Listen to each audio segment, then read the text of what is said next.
Hello, good day everyone. So, my name is Abraham from Anonas, Quezon City.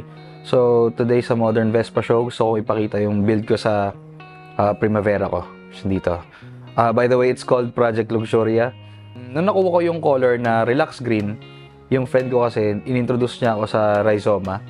So, yun agad yung naging inspiration ko. Sabi ko, very simple and neat. At the same time, talagang luxurious siya tignan.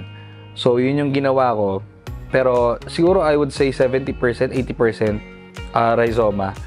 So, yung mga pinalitan ko po dito is, let's start sa front. Maxxis Maru 225, I believe. And then, naglagay ako ng Öhlins na Black Edition.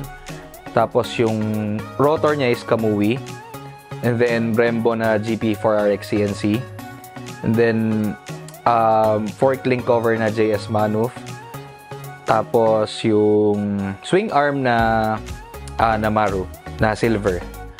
Sa likod naglagay din ako ng same din syempre Maru 225 and then Brembo na 2-pot CNC.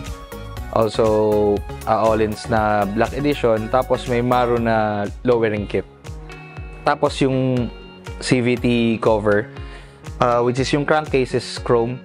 Tapos yung engine cover is Rhizoma din. And then yung CVT na, nagpalit ako ng dry clutch Raveno.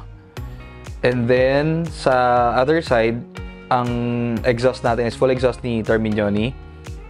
Yung sa likod pala, nilagyan ko rin siya ng Rhizoma na plate number holder. Tapos punta tayo sa front. Lahat ng cover dyan, let's start sa crest. And yung horn cover, Rhizoma lahat. Also yung emblem, yung dalawang emblem, yung letter parang V, tsaka yung gitna is Rhizoma din. And then yung sa side din is Rhizoma. Sorry, I forgot the winkers. I think it's HD course, front and back.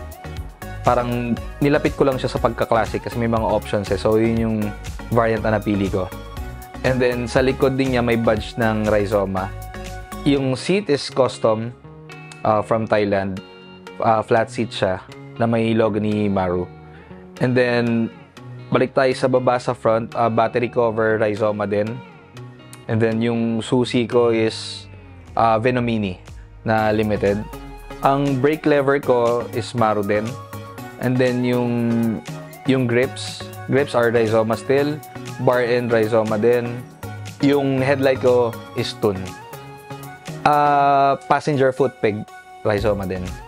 So again guys, this is my Project Luxuria. Primavera siya 150. So again, thank you sa mga nag-build nito.